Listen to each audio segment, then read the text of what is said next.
Folks, we're back again here with Anthony Venuto from InTouch Mortgage Solutions. Good morning, Anthony. Good morning, Santo. Thanks for having me. When we spoke last time, we talked about a few different things, but I don't know if you're seeing at your end. We talked a little bit about how the market is changing, how there's just buyers seem to be out there now and they're shopping. Like they're filling up the showing times, they're filling up the open houses, they are bidding whether there's an offer night or not an offer night. It seems the whole biddings and multiple offers, that whole volume has gone up, where 6 months or the last 6 months before 2024, it's a lot more quieter, I would say, is to me the best way to describe it. Right now, it seems to have intensified. We're not yet seeing a huge increase in prices, but prices are starting to trend up. We've not seen an influx of listings, although, as we head into warmer months, that's typically when we see more listings.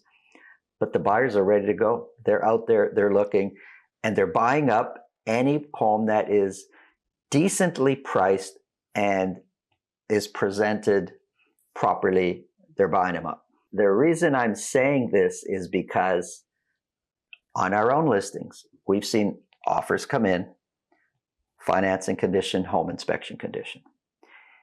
And then as another 2 or 3 or 4 or 5 offers come in, conditions start to disappear. People are once again buying with no conditions. And you're a mortgage broker, so let's just forget about the home inspection condition, as that's not your thing. Let's talk about foregoing the financing condition. Do mortgage brokers, first of all, say, no problem, don't put in a financing condition? No mortgage broker should ever tell a client that they are okay to not go in with a financing condition unless there's a few different parameters in play.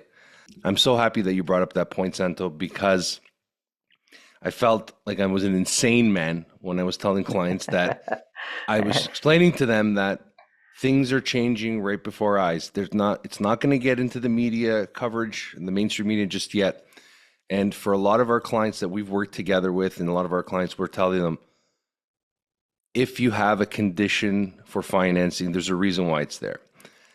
When we do the pre-approvals, we're looking at the income, the down payment, the credit, so on and so forth.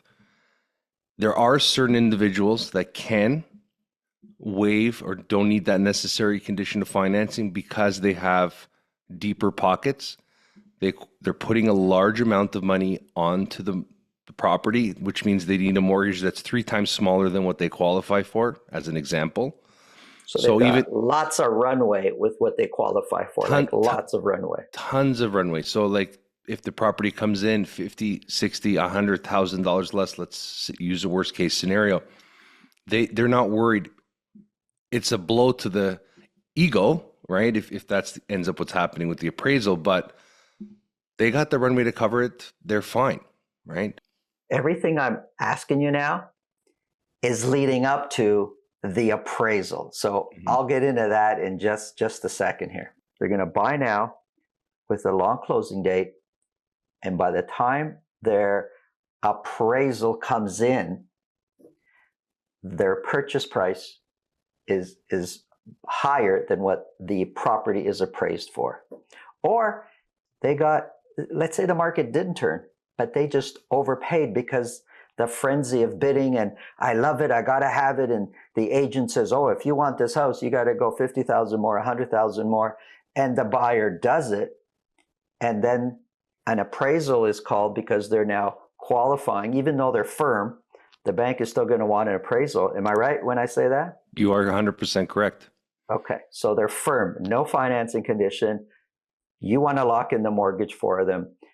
The bank says we need an appraisal, and you order an appraisal and it comes in lower than what they paid, whether it's because the market turned or they overpaid. There's really no difference. It's the same problem, isn't it? Absolutely.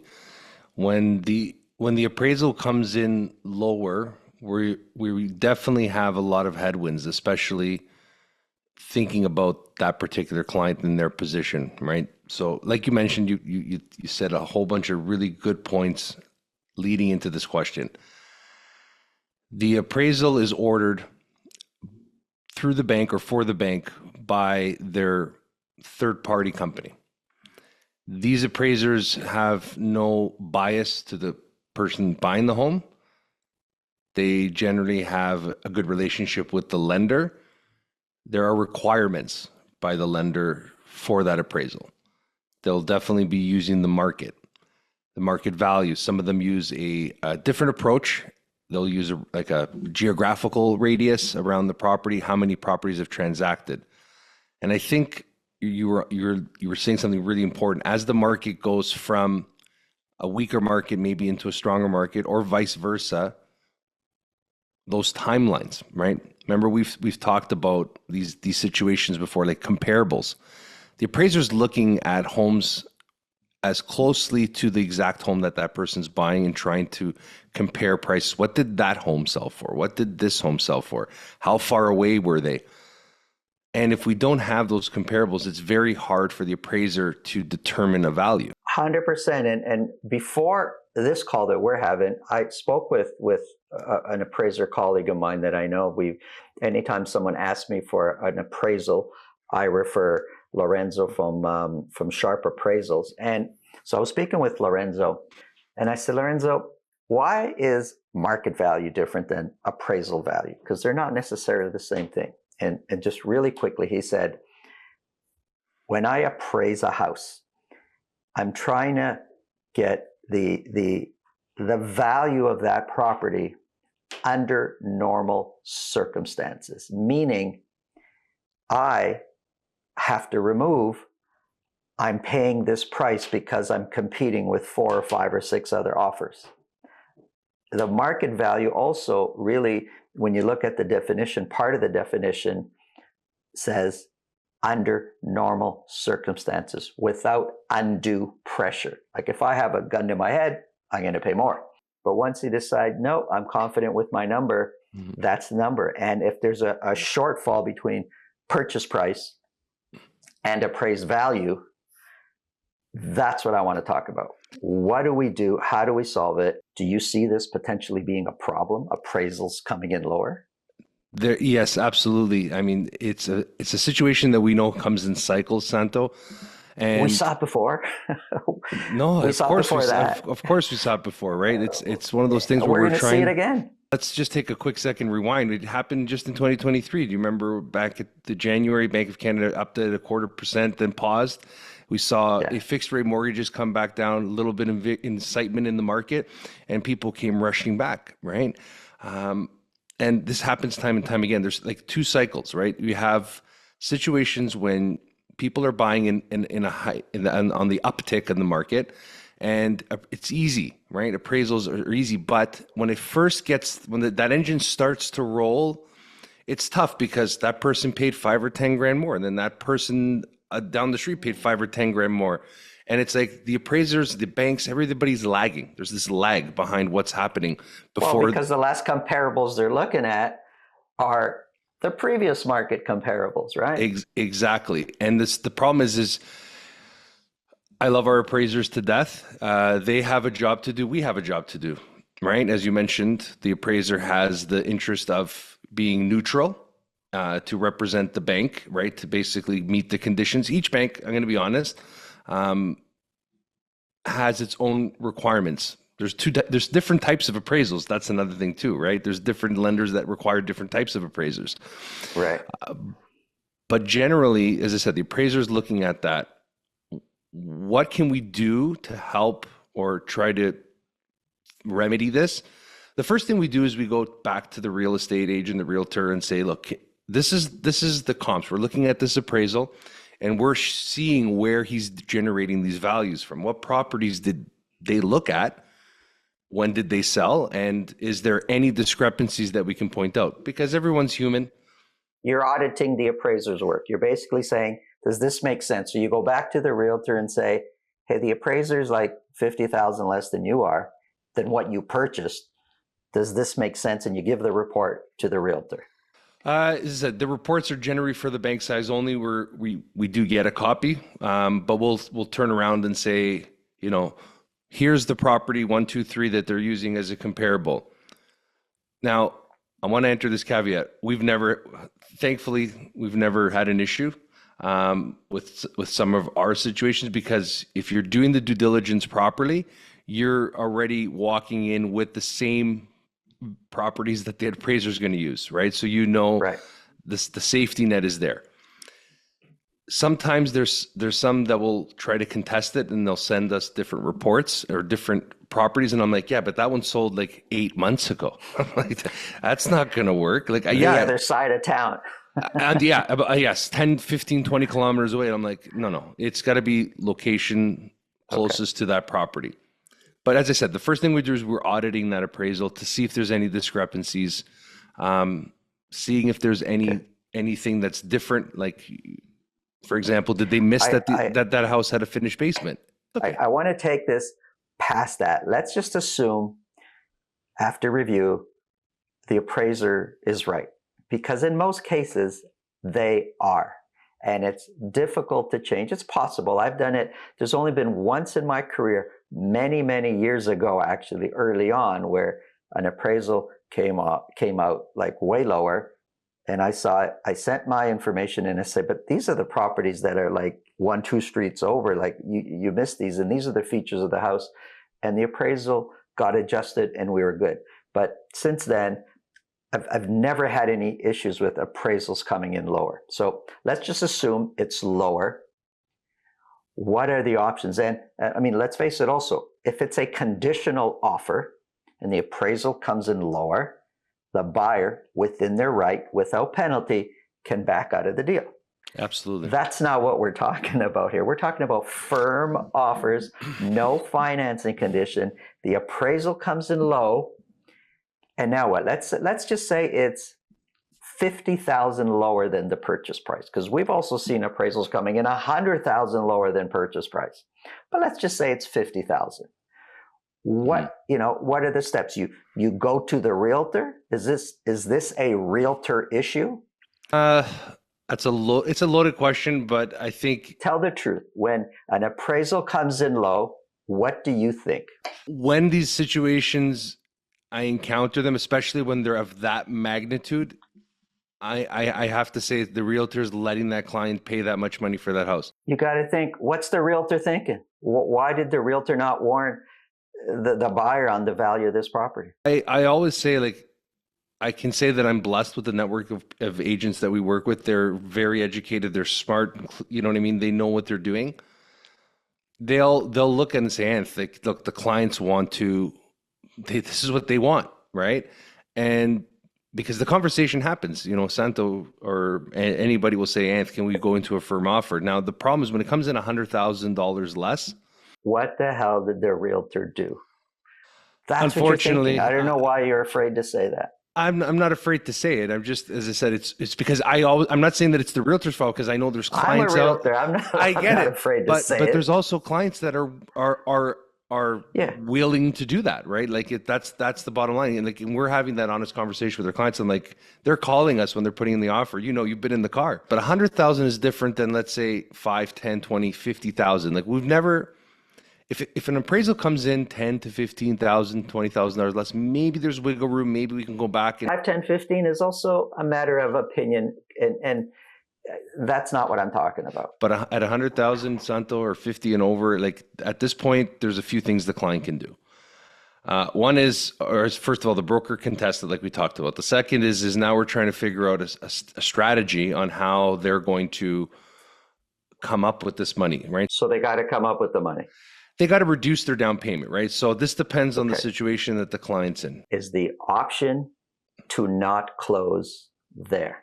If they're in a firm deal? Yeah, because that is an option, not the close. Of course, that's always an option. Is it the most viable, the smart option at this point? Like, because of the fact that, the repercussions if a client... It's financially devastating. So it's an option, not a great option, but it's an option to not close. It is. Ultimately, at the end of the day, that's a conversation that client should be having with their lawyer to see if there's anything that they can use as an escape. But Once you're in a firm and binding offer and you're deciding to risk that part of the journey, the mortgage process, of the appraisal, which the bank requires, then there's a few things that can happen out of this, right?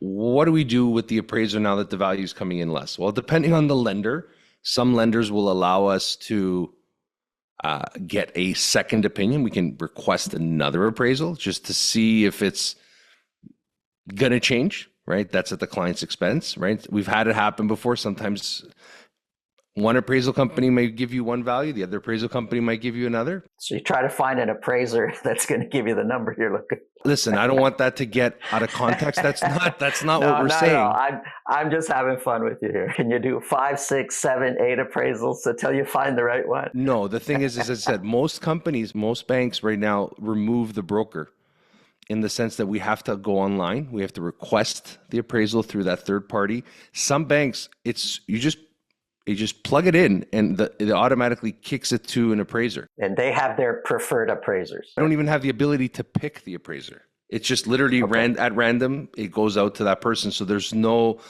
lenders want to avoid us thinking that we're in cahoots with the appraiser company. But some lenders take it even a step further. I can't even get another appraiser to do that deal. I have to go back to the same appraiser, and if they readjust the price, then the bank will accept it, right? That's great. So it stops the we'll call them the creative, funny mortgage brokers from fixing the appraisal. That's great. Absolutely. And as I said, there's so many measures in place. If people think that we're playing around with it, it doesn't work like that with most of the major banks. It doesn't work like that. It doesn't happen. Once they get that appraiser, that company, if it's not readjusted by the same company, the deal's dead. The other option that the client can exercise is now looking at maybe moving to a different lender if they're not happy with it, if they can't use that appraiser. Okay, so the appraisal comes in short. My option, they tell their realtor, I can't close, the appraisal comes in short. The realtor should say, not closing is not a good option. Your lawyer will tell you why. Then the lawyer tells the client, the buyer, not closing is really financially devastating. Try to come up with the money. But before that, I've seen where the buyer can try to renegotiate with the seller. And most sellers will go, no. And unless it's just a couple thousand, maybe, but most sellers will say no. And then so the buyer, one way or another, has to come up with the money. Can they just go to their bank and pull out more savings? They're probably using most of their money already for the down payment, right? So there's no savings. They can borrow from family to make up the difference. They can, what you said, go to another lender, see if another lender sees their situation in a better light and actually lends them more money. Is that what we're talking about?